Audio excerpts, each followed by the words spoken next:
పేరు భూపాల్, సిఐటి రాష్ట్ర ఉపాధ్యక్షుడు. మనందరికీ తెలుసు, దేశవ్యాప్తంగా ఈరోజు కార్మిక వర్గం పెద్ద ఎత్తున ఆందోళన చెందుతూ ఉన్నది. కేంద్ర ప్రభుత్వం, ముఖ్యంగా బీజేపీ నాయకత్వంలోని నరేంద్ర మోడీ ప్రభుత్వం కార్మిక హక్కులపైన పెద్ద ఎత్తున దాడి చేస్తూ 2018 సంవత్సరం నుంచి అనేక రకాల ప్రయత్నాలు, కుట్రలు, కుతంత్రాలు చేస్తూనే ఉన్నది. ఈ నేపథ్యంలోనే 4 లేబర్ కోడ్లను తీసుకొని వచ్చింది. ముఖ్యంగా దేశంలో కేంద్ర కార్మిక చట్టాలు 44 ఉంటే అందులో 29 కార్మిక చట్టాలని కలిపేసి 4 లేబర్ కోడ్లుగా తీసుకొచ్చిన పరిస్థితి మనందరికీ తెలుసు. 2019 సంవత్సరంలో వేతనాల కోడ్ అని చెప్పేసి తీసుకొని వచ్చారు. అలాగే 2020 సంవత్సరం కరోనా కాలంలో మరి కార్మిక వర్గాన్ని అందరూ కూడా ఇళ్లకే పరిమితమైనటువంటి టైంలో పార్లమెంట్లో మెజారిటీ చూసుకొని అప్రజాస్వామికంగా మిగిలిన 3 లేబర్ కోడ్లను ఆమోదం చేసుకున్నారు. అందులో ప్రధానంగా పారిశ్రామిక సంబంధాల కోడ్ అని చెప్పేసి ఒకటి, అలాగే సామాజిక భద్రతా కోడ్, అలాగే వృత్తిపరమైనటువంటి భద్రత, ఆరోగ్యం, పని పరిశ్రమ కోడ్, ఈ 4 లేబర్ కోడ్లు మొత్తం 29 చట్టాలు కలిపి తీసుకొచ్చారు.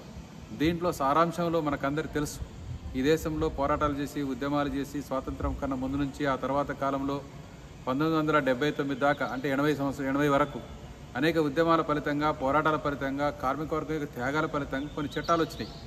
అందులో బ్రిటిష్ కాలంలోనే 1926లోనే యూనియన్ పెట్టుకునేటువంటి ఒక చట్టాన్ని ఆ రోజు తీసుకొని వచ్చారు. ఆ తర్వాత స్వాతంత్ర కాలంలో కూడా 1947, 48లో మరి పారిశ్రామిక వివాదాల చట్టం వచ్చింది, కనీస వేతనాల చట్టం వచ్చింది. ఆ తర్వాత ప్రావిడెంట్ ఫండ్ యాక్ట్ కావచ్చు, ఆ తర్వాత ఈఎస్ఐ యాక్ట్ కావచ్చు, తర్వాత మెటర్నిటీ బెనిఫిట్స్ కావచ్చు, అలాగే అనేక రకాలుగా ఆయా రంగాన్ని బట్టి కూడా అనేక రకాల చట్టాలు వచ్చినటువంటి పరిస్థితి మనకు అందరికీ తెలిసిందే.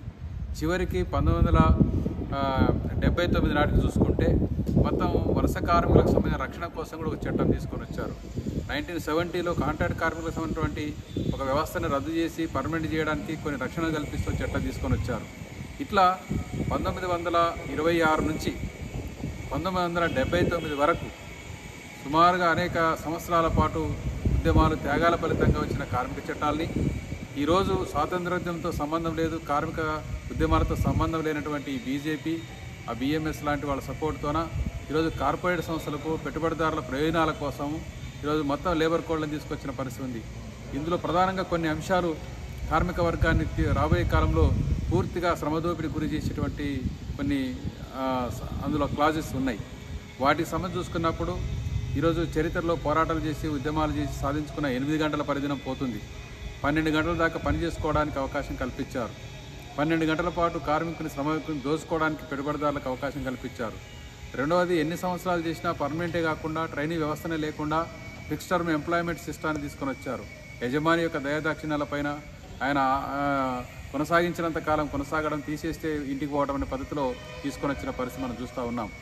అలాగే వేతనాలకు సంబంధించింది కూడా నెల జీతం కాకుండా రోజువారీ లెక్కన, గంటల లెక్కన వేతనాలు నిర్ణయించుకోవచ్చు అని చెప్పేసి అది కూడా కేంద్ర రాష్ట్ర ప్రభుత్వాలే నిర్ణయం చేస్తాయని, మినిమం ఫ్లోర్ లెవెల్ వేజ్ కన్నా తక్కువ ఉండొద్దని చెప్పేసి కొన్ని నిబంధనలు పెట్టారు.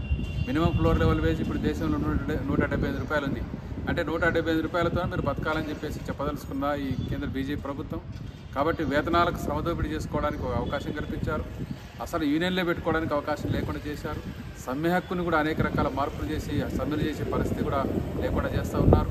300 మంది లోపు ఉన్నట్టు ఏ కంపెనీనైనా గవర్నమెంట్ పర్మిషన్ లేకుండా మూసేసుకోవడానికి, అనేక రకాల కార్మికులు తొలగించుకోవడానికి కూడా అవకాశం కల్పిస్తూ కొత్త కోడ్లో తీసుకొని వచ్చిన పరిస్థితి మనం చూస్తూ ఉన్నాం. అలాగే పీఎఫ్కు, ఈఎస్ఐకి వీటికి గ్యారెంటీ లేని పరిస్థితి ఉంది. బోనస్కు గ్యారెంటీ లేని పరిస్థితి ఉంది. రాబోయే కాలంలో ఎవరు పర్మనెంట్ కాని పరిస్థితి ఉంది. ఈవెన్ గవర్నమెంట్ డిపార్ట్మెంట్లో పనిచేసే కాంట్రాక్టు, అవుట్సోర్సింగ్, స్కీమ్ వర్కర్లు ఎవరు కూడా ఈ కార్మిక చట్టాల పరిధిలోకి రాని పరిస్థితి మనం చూస్తూ ఉన్నాం. అనేక రకాల మార్పులు చేశారు. ఈ మార్పులన్నింటి వల్ల యజమానులకే ప్రయోజనం.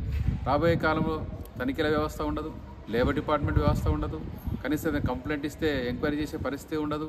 మరి వాళ్ళు ఏమైనా తప్పులు చేసినా తెలిస్తే యజమానులు చట్టాలు అమలు చేయకపోతే జైలు శిక్షలు రద్దు చేశారు. ఈవెన్ కార్మికులు ఏమన్నా ఆందోళన చెంది సమ్మెలు చేస్తే ఆ సమ్మెలు నిషేధించేటువంటి హక్కులు కల్పించారు. రెండవది, యూనియన్ల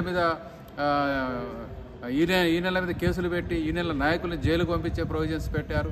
ఈ రకంగా అనేక రకాలు ఏ రకంగా చూసినా కూడా ఇప్పటిదాకా ఉన్నటువంటి రక్షణలన్నీ తీసేసి ఈజ్ ఆఫ్ డూయింగ్ బిజినెస్ పేరిట మొత్తం కార్పొరేట్ సంస్థలకు, పెట్టుబడిదారులకు పూర్తి స్థాయిలో అనుకూలమైన వాతావరణాన్ని ఈ చట్టాల ద్వారా కల్పించారు.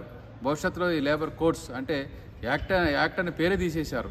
కోడ్ అనేటువంటి పేరు పెట్టేసి ఎప్పుడైనా మార్చుకోవడానికి ఇంకేమైనా చేసుకోవడానికి అవకాశం కల్పిస్తూ అనేక రూపాల్లో ఈరోజు ఈ లేబర్ కోడ్లను తీసుకొని వచ్చిన ఫలితంగా ఈ దేశంలోని సుమారు 90 కోట్ల మంది కార్మిక వర్గం తీవ్రంగా నష్టపోయే పరిస్థితి వచ్చింది. ఈ చట్టాలకు వ్యతిరేకంగా జూలై 9వ తేదీన సమ్మె చేసి 25 కోట్ల మంది సమ్మె చేసిన కేంద్ర ప్రభుత్వం పట్టించుకోకుండా మొన్న బీహార్ ఎన్నికల్లో వచ్చినటువంటి ఒక ఊపుతోన ఇక మేము ఏం చేసినా చెల్లుతుందని చెప్పేసి నవంబర్ 21 తేదీ నుంచి ఈ లేబర్ కోడ్ అమలు చేస్తున్నామని చెప్పేసి కేంద్ర కార్మిక శాఖ మంత్రిత్వ శాఖ ఈరోజు డిక్లేర్ చేసిన పరిస్థితి మనం చూస్తూ ఉన్నాం. ఈ దుర్మార్గమైన లేబర్ కోడ్లను మనం ప్రతిఘటించాలి, దాన్ని రద్దు అయ్యేదాకా పోరాటం చేయాలి. ఆ రకంగా నవంబర్ 26వ తేదీ నాడు కేంద్ర కార్మిక సంఘాలతో పాటు రాష్ట్ర కార్మిక సంఘాలు, అట్లాగే రైతు వ్యవసాయ కార్మిక సంఘాలు, ఎస్కేఎం అందరూ కలిసికట్టుగా ఇటు కేంద్ర కార్మిక వ్యతిరేక విధానాలకు, అట్లాగే రైతాంగం యొక్క డిమాండ్ల పరిష్కారం కోసం, వ్యవసాయ కార్మికుల యొక్క డిమాండ్ల పరిష్కారం కోసం ఒక దేశవ్యాప్తంగా ఉద్యమాన్ని 26వ తారీఖున చేయబోతున్నారు. దాన్ని మనం బలపరచాలి, అందరూ పాల్గొనాలి. ఆ కేంద్ర ప్రభుత్వ విధానాలకు వ్యతిరేకంగా ప్రతిఘటిస్తూ ముందుకు పోవాల్సిన అవసరం ఉందని చెప్పేసి సిఐటిగా మీకు అందరూ తెలియజేస్తున్నాం.